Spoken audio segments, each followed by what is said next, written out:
this going. Yeah, ba da ba ba. Technology. All right.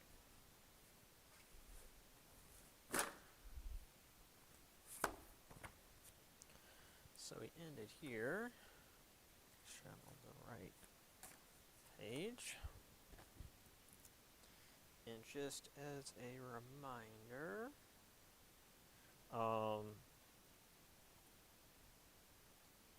so paper is due not next Monday, but the next, so the 21st. And then that extra day, 22nd, for the movies, if those of you that are interested. And then our final is the 28th, which is the following Monday, which is the last day of exams. For you Align folks, I'll go ahead and have the exam up that previous week, so you have the week to do it, but please make sure you get it done by the 28th, because I gotta have the grades in, so get it done. Yeah. Let me see here.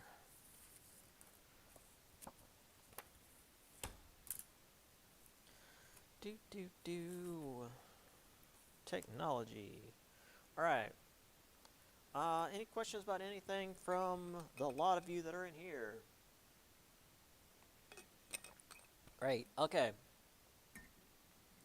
So, yeah, we just mentioned like the technology last time, the telegraph, which had like the Zimmerman note, and like horses, which were a major part of World War I still, which I did a lot with that. And then other animals, dogs and pigeons. I actually recently saw a video on a pigeon in World War I that like saved a whole battalion, because they were still being used for like messaging, messenger pigeons, where an American battalion got stuck behind enemy lines, and anytime they tried to send a message to their guys to stop shelling them, the German line would shoot the pigeon out of the air. And so they had one pigeon left, and sent it out over the line, and the Germans shot it, took off, basically took its leg off, went straight through it, and apparently also took its eye out. The pigeon fell, got back up, and continued flying, made it to the friendly lines, and delivered the message, which got the battalion out. The bird ended up surviving. It was awarded like the greatest medal that the French army had. And the bird ended up living, I want to say a few months after the war. It did end up like, dying of its injuries, but like it lasted several months after the war, so it didn't die immediately, which is pretty impressive for a pigeon. So yeah, pretty impressive for these little guys.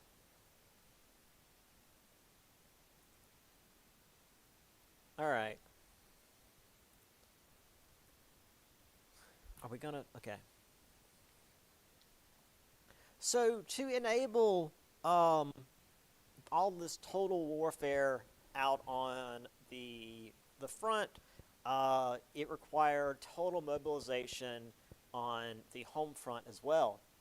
There was, of course, plenty of civilians caught up in the actual fighting: Belgium, Serbia, Poland, and such. Civilians that weren't in the middle of the fighting also had to deal with rationing, food and fuel and all sorts of materials and such were sent to the front lines. All sorts of things you wouldn't even think about were used. for materials in the war, so they were rationed on the home front. Also, the issue of the workforce. Most of the men were pushed onto the front lines, so women tended to take up many of the factory jobs, especially in munitions. So with so many women being in these factory jobs, when men returned after the war was over in 1918,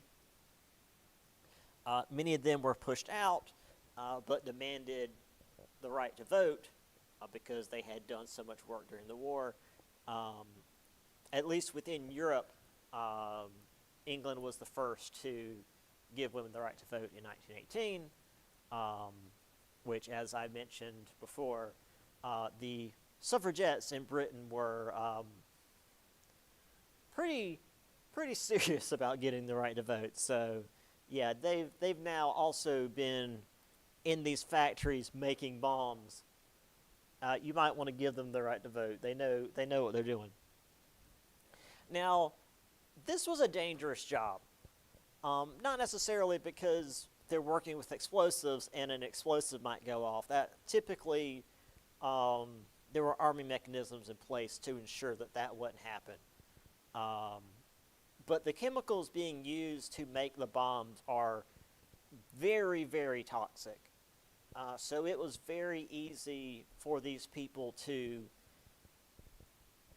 just accidentally get poisoned while making these bombs. And usually it would be a little bit over time. And, after the war, they developed cancers and whatnot. So it was, your work hazards that were typically not covered.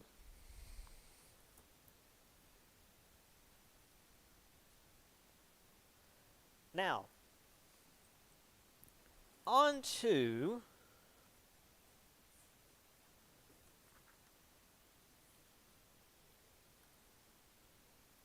the Russian Revolution. So, it was late before industrialization really came to Russia. It was not industrialized by 1914.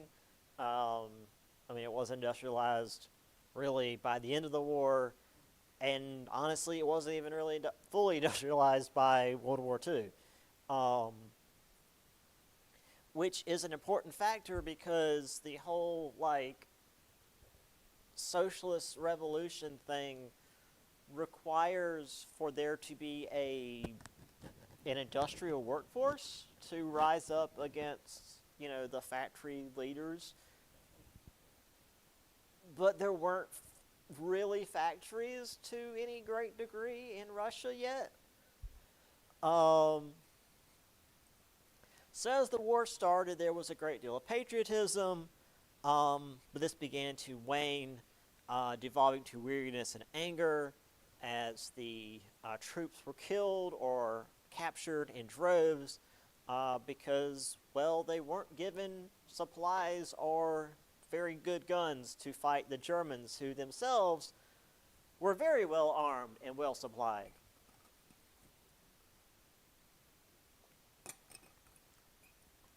Because Germany, while they were concerned about having to fight both the French and the Germans, and the Russians, they were ready to have to fight a much larger enemy. And while Russia was certainly a larger force, they weren't technologically or militarily advanced. And you can only really throw bodies at an enemy until the people start getting a little upset about it. Nicholas II tried to lead from the front. He left the government in the hands of his wife Alexandra and the half-mad Rasputin. We're probably pretty familiar with Rasputin. The book doesn't go into great detail about Rasputin. One of the reasons he was even really given Uh, the book mentions here, um, he was an illiterate faith healer. He threw himself into court intrigue, accepting bribes and sexual favors, and seeking to rid the court of his numerous enemies. Said enemies conspired to drown Rasputin in the Neva River in December of 1916, but only after they had failed to poison, shoot, and beat him to death. So, let's dig into that just a minute. So, they invited Rasputin to dinner and put quite a bit of poison in his food, like enough to kill a rhino amount of poison. I'm surprised he didn't taste it. Then again, this is Russia. I'm not certain how their food really tastes. So maybe, I don't know. He's like, oh, it's got a little spice. Didn't affect him.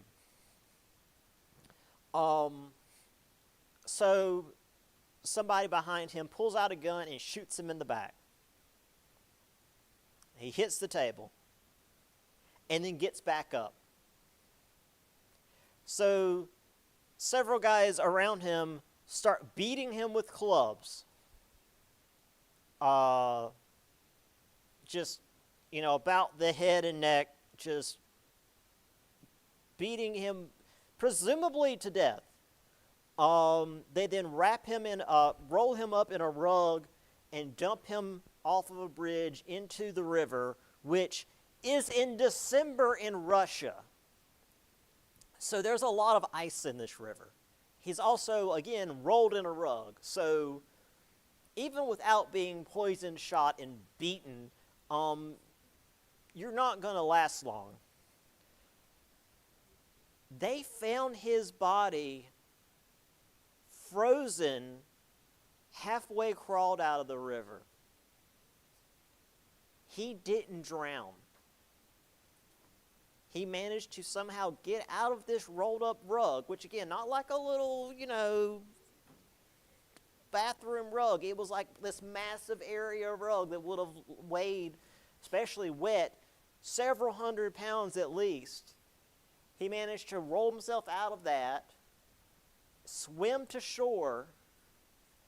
As he's getting his way, pulling himself out of the river, he just froze solid. Yeah, dude was crazy. And then apparently, and I just got to include this because one of my students informed me of this when I was teaching upstate, so I'm going to have to, share the information. Before the people who had done this to him found his body and burned it or whatever, some peasant woman found him and cut his penis off and saved it in a jar, because the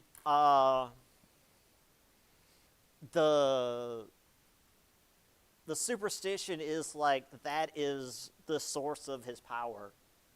So there is a museum somewhere in Eastern Europe. There's just jars of historical dude's junk. And, just in case you guys ever want to go to Eastern Europe and see that. That's the thing that exists. So here is Alexandra and Rasputin and the Tsar's family. Rasputin's a totally normal-looking guy. Totally not off his rocker. Oh, he doesn't look too off his rocker there. He looks more off his rocker there. He looks relatively normal there. I thought I had a picture that he looks... No, I guess... I thought I had a, Ivan the Terrible, really off his meds looking guy. But he looks pretty crazy there. He's very, like he's going to eat your face in this picture. Oh, also, the main reason why he was trusted as much as he was is, well, as you can see, the Tsar only had one son. And, well, because tradition, that was now the Tsar's heir. However, the boy was very sickly. He had hemophilia, I think. It's like a blood disease. Um, Very, very not good for the longevity of the child, especially in 1910s Russia. Um, and I don't remember exactly what the symptoms are. I think he coughs up blood, like he has. Um, it's sort of like panic attacks, and then he starts like coughing up blood. And Rasputin was able to calm him down. Um, which, of course, Rasputin, claiming to be like this faith healer, claimed that he had powers that was able to, cause the disease to calm down. So he was given all this actual like political power over the Russian royal family. So that's what that's about. And obviously his political opponents didn't care for that and disposed of him, even though it took quite a bit. So, February 18th, which is the old Russian calendar, I want to say it was like March using the modern Gregorian calendar, but you know what? It's the Russian Revolution, so we get to use their calendar. Don't worry about it. The Putilov munitions factory went on strike.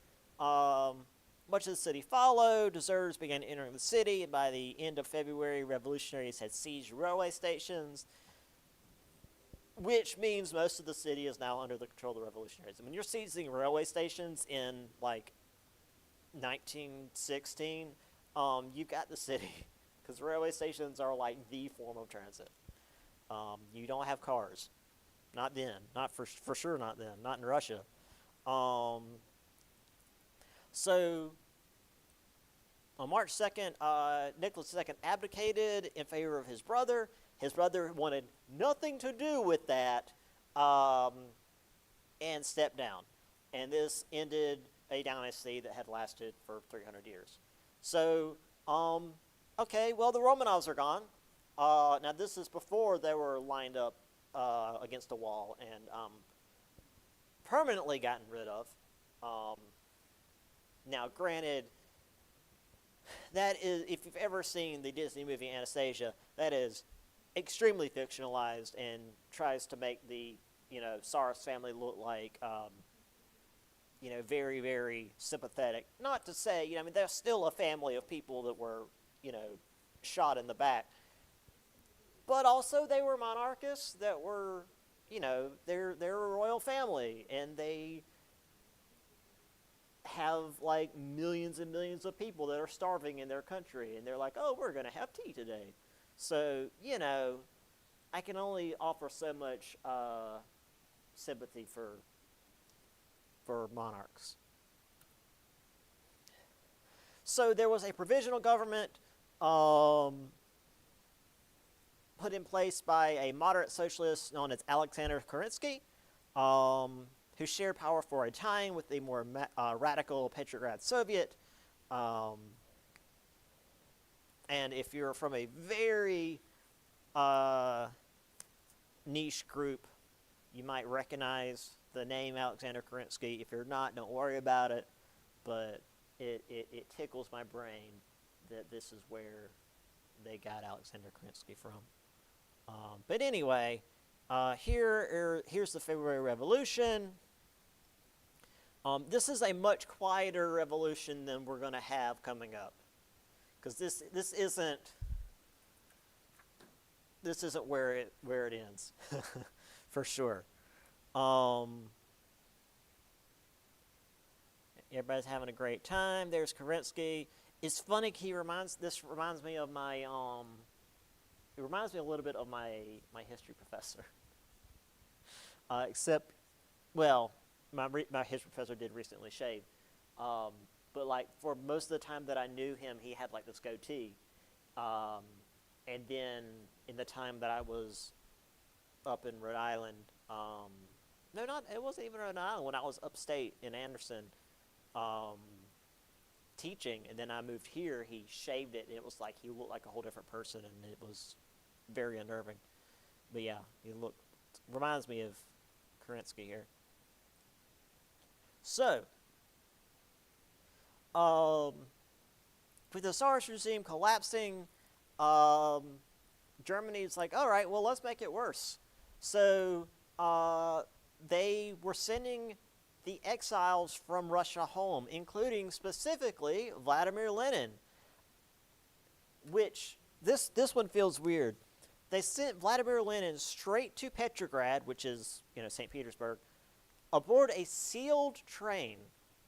I don't know specifically what that means, but like I guess they put him on a train and like locked the doors, and the train did not stop until it got to Petrograd. Like it went from Germany all the way to Petrograd without stopping, which is a pretty decent distance. Leon Trotsky, which is his partner in revolution, arrived the next month. Trotsky was a major part of the revolution, although thanks to Stalin, a lot of his contribution in the revolution is largely forgotten. Now, Bolshevik means party of the majority, but it wasn't the largest party in Russia. Apparently, you can just name your party whatever the hell you want, but I mean that's just a thing. They were able to gain recruits fairly quickly. Their slogan, "Land, Peace, and Bread," which was what people wanted, appealed to the peasants that would like land to grow food, the hungry workers, and the war-weary citizens. So yeah, land, peace, and bread sounded good. So here we have the boys. We got Lenin here. I guess that's Trotsky. You don't actually see very many pictures of Trotsky. Again, because as soon as Stalin came to power, he started destroying documents and images. In fact, there's this really famous side-by-side picture of like Stalin standing with a guy, and then the next image is that same picture, but the guy is gone. Because, yeah, Photoshop wasn't a thing yet, but you could still alter images. You could still, what was it called? Composite. You could still composite images and like edit stuff out. I don't think Stalin is in this image. No. Which one? The guy here in the front?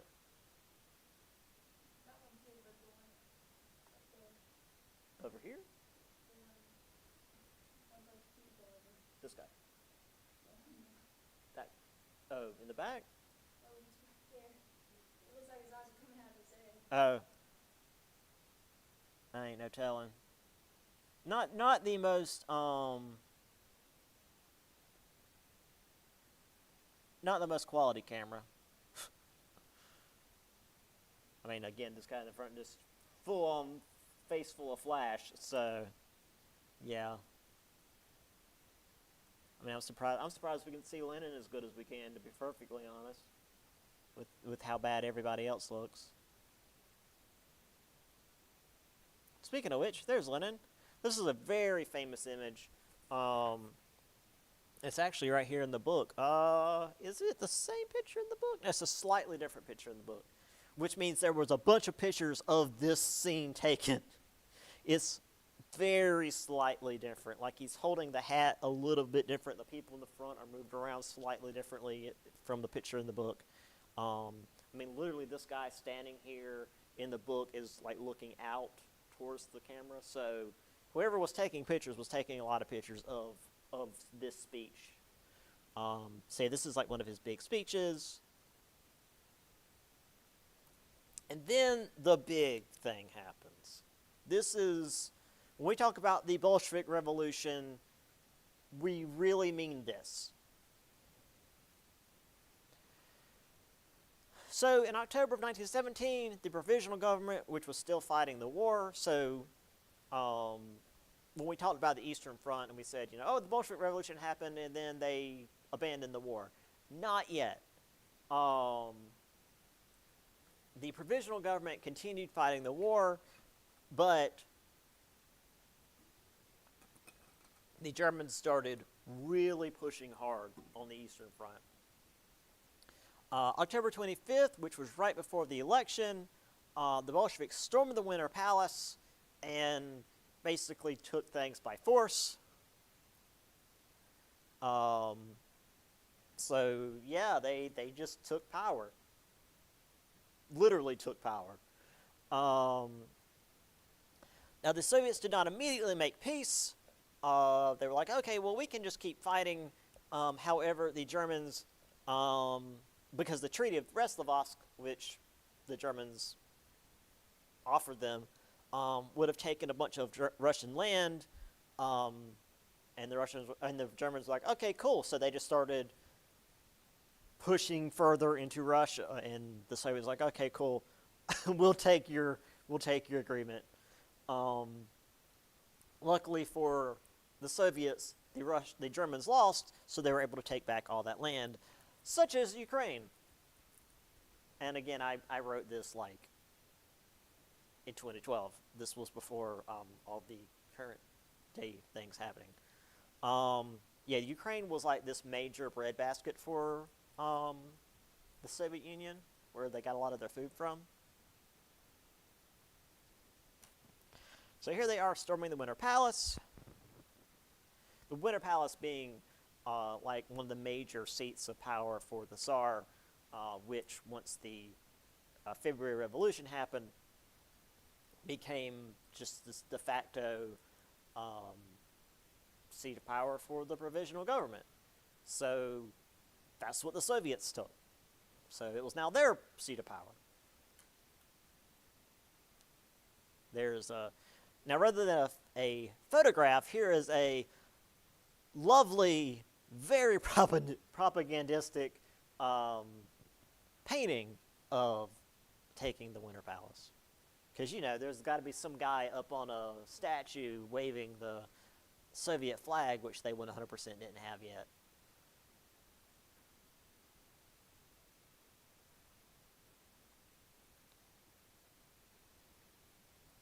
So, yeah, this would have been the gains of the Treaty of Brest-Litovsk due to, well, Germany and Austria-Hungary pushing into Russia. This is where Russia would have been otherwise. So that's a lot of land. That's basically another Germany there, and a whole lot of, Austria. And even the Ottoman Empire got a little bit of land because Russia beat the Jesus out of Austria-Hungary. Or, sorry, out of the Ottoman Empire, I should say, not Austria-Hungary, that's over there. Which caused the Armenian genocide, but that's a whole other thing.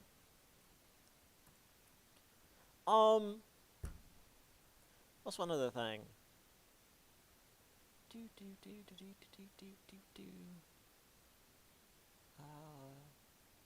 There was something else I was going to mention there. I guess it comes up in the next chapter when we talk about like the Soviets building power. So we'll get to that later. All right. Oh yeah, never mind. Here it is. The Civil Wars happened. The war ended in Russia with the Treaty of Brest-Litovsk, but they had years of civil war and then famine. Millions, plural, died in the civil wars after World War I ended.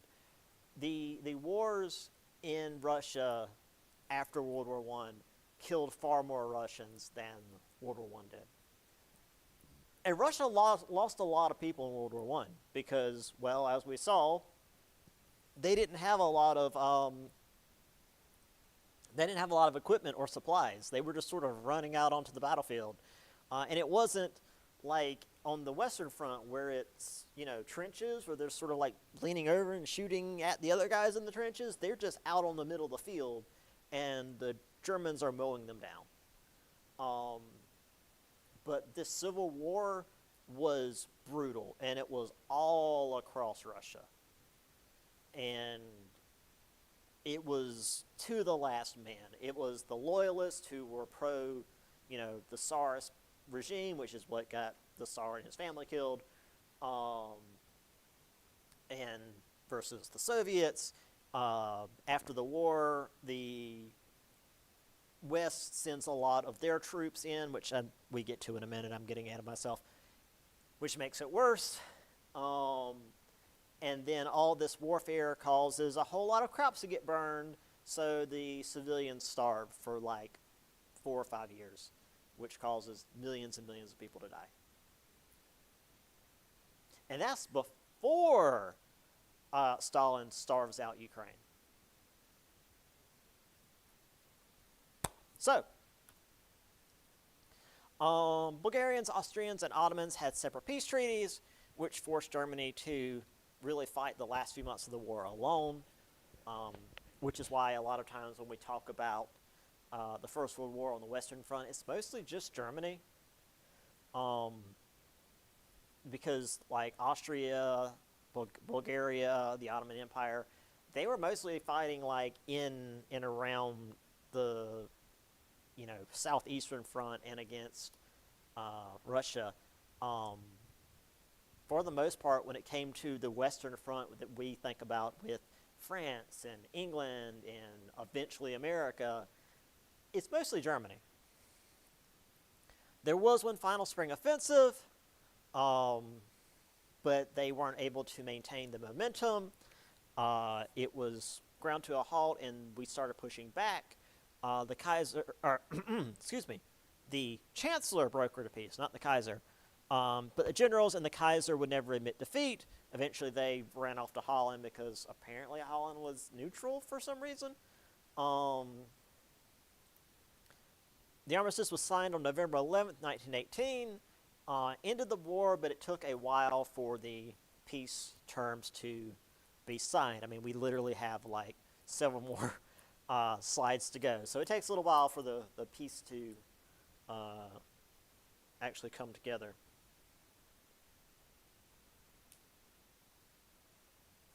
All right. So here is the final German offensive. I mean, they did push quite a ways into France here beyond the initial line. But they also, outstripped their supplies and their defensive lines. And the First World War had mostly been a defensive war. So once the French, British, and American armies re-solidified their defensive lines, the Germans were stuck.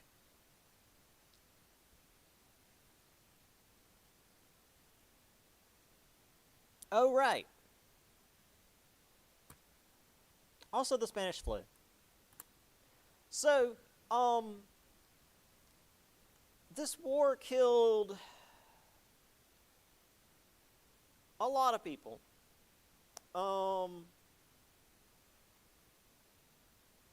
Let's see, does the book say...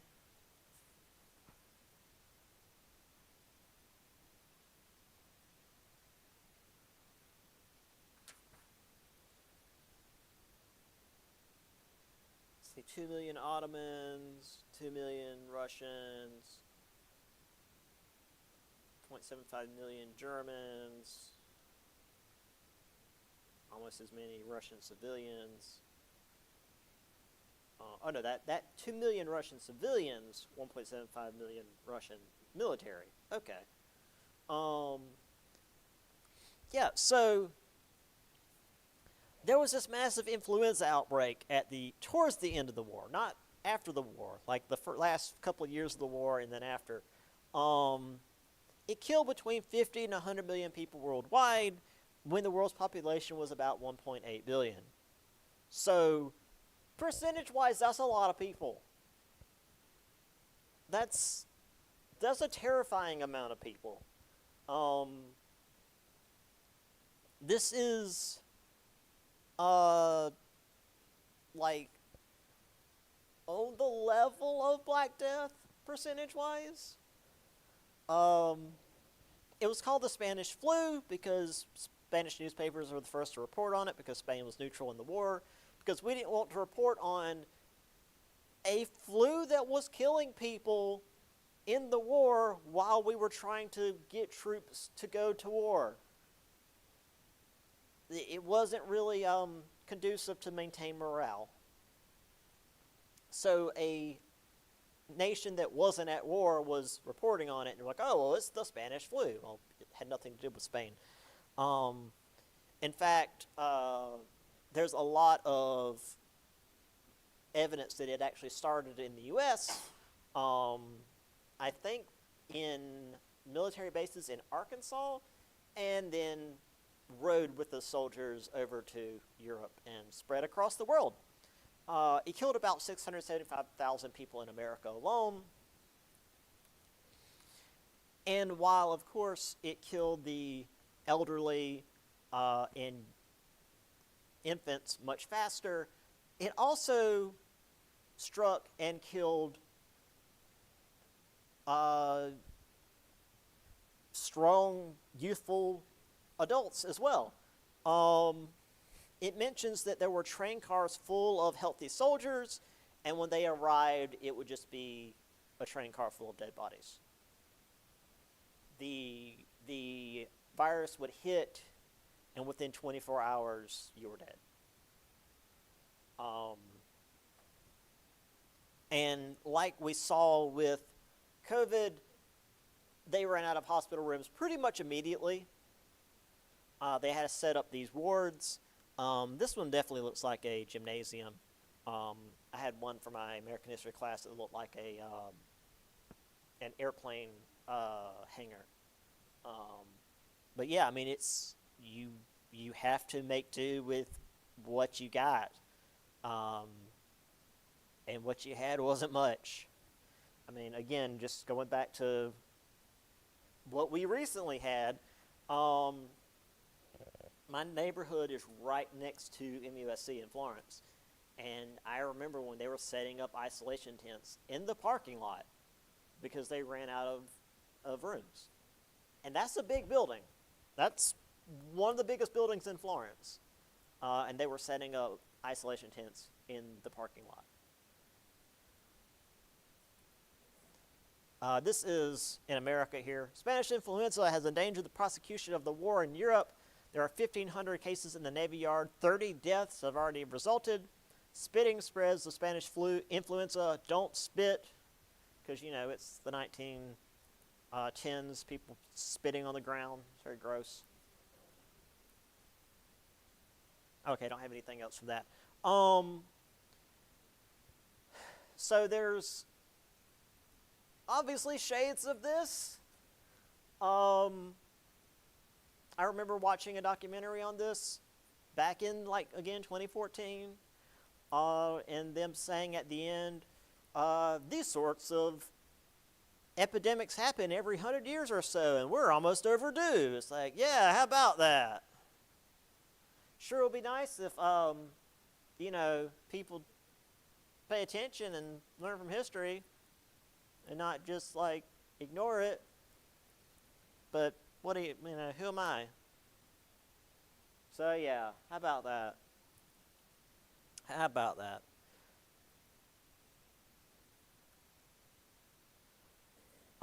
So, the countries that were victorious, which is, say, the Entente, had to deal with how to settle the peace. We, of course, had Woodrow Wilson's 14 points, and those of you that have had my American history class are familiar with this. Now, there's a lot to the 14 points, but the main thing, well, the book specifically mentions national self-determination, or nation-states for ethnic populations, but more specifically, the creation of a League of Nations to handle these international disputes, which is, again, to say, a very early United Nations. Now, again, American history goes into excruciating detail about this because, well, it's American history, and we got to go into excruciating detail about what Wilson got up to.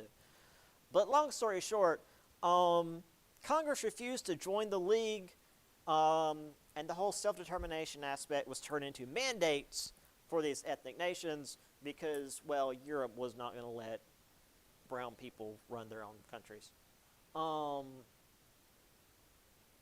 So, long story short, the League of Nations, which was thought up by the American president, didn't have America join it. So it collapsed pretty much immediately. And the self-determination thing was just like another shade of colonialism. It was a little less bad than what we had before. It was slightly more hands-off. But it was still just like a level of colonialism. So here's Wilson's 14 points for those of you interested. A lot of these annoyed the British, like freedom of the seas. They can't have that. Open diplomacy is like no secret treaties, which everybody was doing. And then a lot of these are just like redrawing lines and whatnot. Now, for those that didn't win the war, Hungary lost nearly 2/3 of its territory with the Treaty of Trianon. Bulgaria lost Yugoslavia and had to reduce its army. Treaty of Saint Germain gave Austria so little land that even the socialists were just like, why don't we just join with Germany? Which was saying something considering like the idea of Austria joining with Germany as a very like German nationalist move. And that's not something you would hear from socialists. So yeah, that was a pretty big thing. The whole like Anschluss between Germany and Austria is something we'll briefly mention a little bit later. Now the only one of these treaties you need to worry about is the Treaty of Versailles. Another one. This is specifically with Germany. They lost a lot of territory to the French and Poles, had to pay massive indemnities, disarm their army, signed the War Guilt Clause that forced them to agree that Germany had caused the war, which again, if you're going to do the second paper, that's where you can go with this, where, hey, Germany started the war, and tell me why you think that is, and, use citations as to why. But again, there's excuse me, just as much evidence for everybody else to have caused or at least not stopped the war when they could have. But since Germany was like the biggest player in the war and also they lost, they just decided to pin all the blame on Germany. So, post World War I, this is what the map looked like.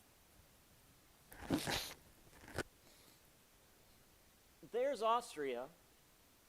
Remember when Austria was like all of Central Europe a few chapters ago? Well, there it is. Germany's still pretty big. Czechoslovakia is now, here. Hungary is its own separate thing. Yugoslavia, Bulgaria, Romania. These big countries are certainly not going to be murdering each other and themselves because of all the different ethnic groups that exist within them. Poland's back. That's good. I think East Prussia's still a thing. East Prussia is just Germany, but it's cut off because Poland needs support. But I remember seeing East Prussia on a map many years back and being confused as to why it's Germany, but it's called East Prussia, back before I knew what Prussia was. Back when I was a young, ignorant child. But yeah, that's a thing. And then, of course, the Soviet Union over here. And then finally,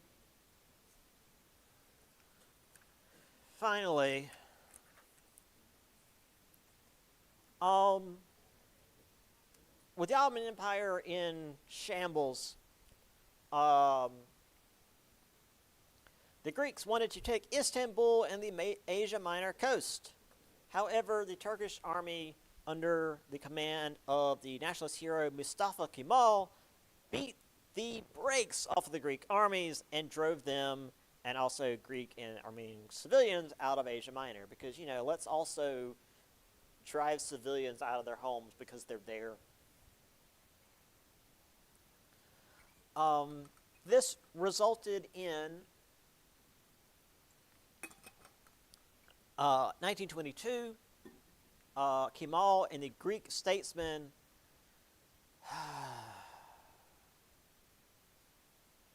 Eleftherios Venizelos, sure, who traded 1.2 million ethnic Greeks who spoke Turkish because they've lived in Turkey for generations to Greece, and 800,000 ethnic Turks who had been in Greece for generations to go to Asia Minor to avoid genocide. This, of course, would only stall the genocide that was going to happen later anyway, because this is southeastern Europe, and it's just really bad down there.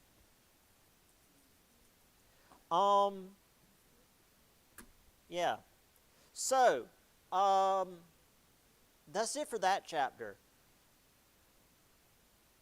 We still have 2 days of class left before the review, and I think, as I wanted to do, that will be plenty of time for me to go over the interwar era and then World War II, just for us to be able to go over it, because that's important information. Obviously, you're not going to be tested on that, but I would like you guys to still come to class and pay attention, because especially now, it's very important information. Yeah. And then again, not next Monday, but the following Monday will be review day, and also paper day. If you haven't done the first paper, you didn't want to do the second one, or if you want to do the second paper to drop a test grade. But yeah, so I'll see y'all next week.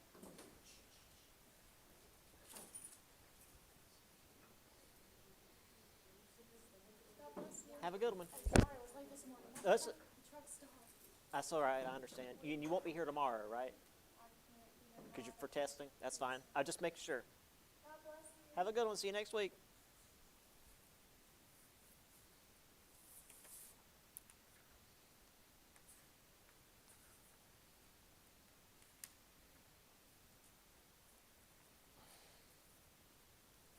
All right.